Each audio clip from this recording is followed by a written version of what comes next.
Good morning friends.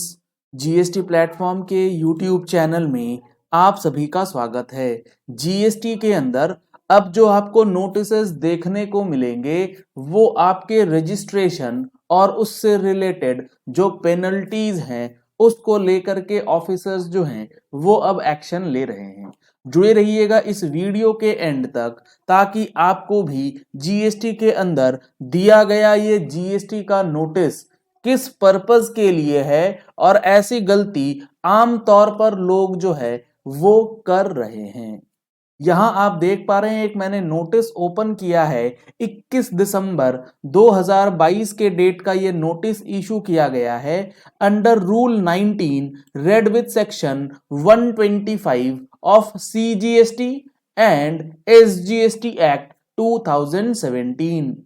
यहां बताया गया है show cause notice for imposition of penalty. Penalty जो है वो लगाई गई है रूल 19 के वायोलेशन के लिए। ये क्या है रूल 19, एक बार अच्छे से समझ लीजिए। यहां रूल 19 बात करता है अमेंडमेंट ऑफ जीएसटी रजिस्ट्रेशन की, यानी कि आपको अपने रजिस्ट्रेशन में कुछ चेंजेस करना है और उसके वायोलेशंस की बात करी गई है इस नोटिस में। रूल 19 का सब रूल 1 पढ़ने से पहले आप लोग एक चीज को बिल्कुल भी मिस मत कीजिएगा। 31 दिसंबर 2022, जी हाँ फ्रेंड्स, लगभग 7 दिन का समय रह गया है आपको अपनी जीएसटीआर 9 और 9C for the financial year 2021-22 जो है वो फाइनल करना है।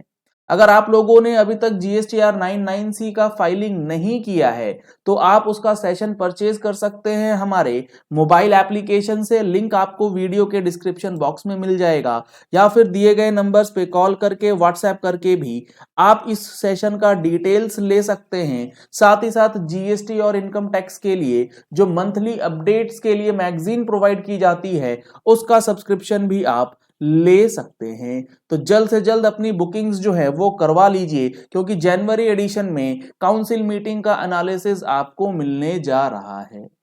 अब यहां अगर आप देखेंगे तो जो चीजें रूल 19 का सब रूल 1 कहता है, where there is any change in any of the particulars furnished in the application for registration. अब यहां पर आपको बताया जा रहा है कि आपके रजिस्ट्रेशन में कोई भी पर्टिकुलर जो आपने फर्निश किया था eight the time of registration उसमें चेंज किया गया तो आपको अमेंडमेंट फाइल करना है। और अमेंडमेंट फाइल करने का टाइम पीरियड क्या है?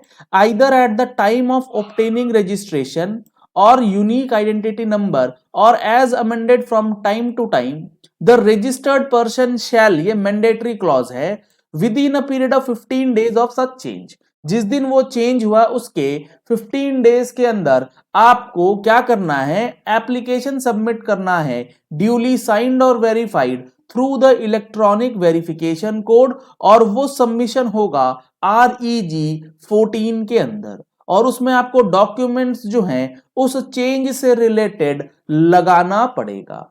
और इसके अंदर कुछ प्रोवाइजोस दिए गए, provided that where the change relates to the legal name of business, address of the principal place of business or any additional place of business, or addition, deletion or retirement of partners or directors, कर्ता, managing committee, board of trustees, chief executive officer or equivalent responsible for the day-to-day affairs of the business which does not warrant cancel of registration under section 29, the proper official shall after due verification approve the amendment within a period of 15 working days from the date of receipt of application।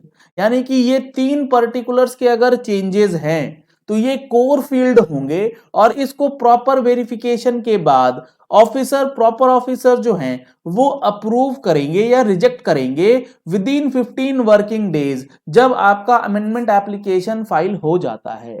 ये एक मोटा मोटा जो आपको rule 19 के अंदर follow करने हैं प्रोविजंस, उसकी बात करी गई है। अब यहां बोला गया है कि रूल 19 के साथ सेक्शन 125 की पेनल्टी भी लगाई जाएगी। अब आपको यहां पढ़ना पड़ेगा कि सेक्शन 195 की जो 125 की जो पेनल्टी है वो किस सिचुएशन में लगाई जाती है। अगर सेक्शन 125 की पेनल्टी की बात करें तो वहां पर मैक्सिमम 25-25 हजार यानी कि 50,000 की पेनल्टी जो है वो लगाई जा सकती है, जिसके अंदर अगर आपका कोई भी ऐसा वायोलेशन किया गया जिसके लिए स्पेसिफिक पेनल्टी जो है वो प्रोवाइडेड नहीं है जीएसटी एक्ट के अंदर, तो आपको सेक्शन 125 जो है वो हिट करता है। यानी कि जनरल पेनल्टी बात करता है any person who contravenes any of the provisions of this act or the rules made thereunder for which no penalty is separately provided in this act shall be liable to a penalty which may extend up to ₹25,000।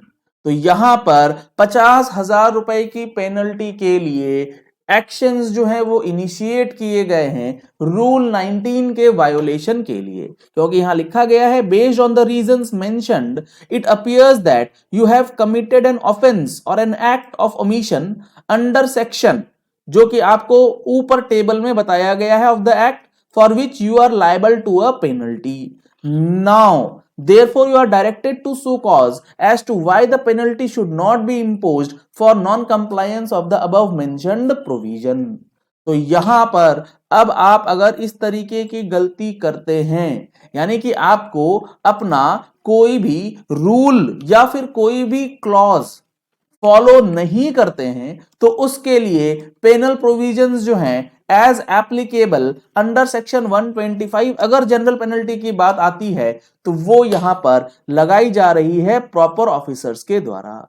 तो rule 19 जो अभी हम लोगों ने देखा है इसमें amendment की बात करी गई थी, जहां पर आपको अमेंडमेंट करना होता है 15 डेज के अंदर। इसमें कुछ चीजें हैं जो आपको और भी अच्छे से समझना है।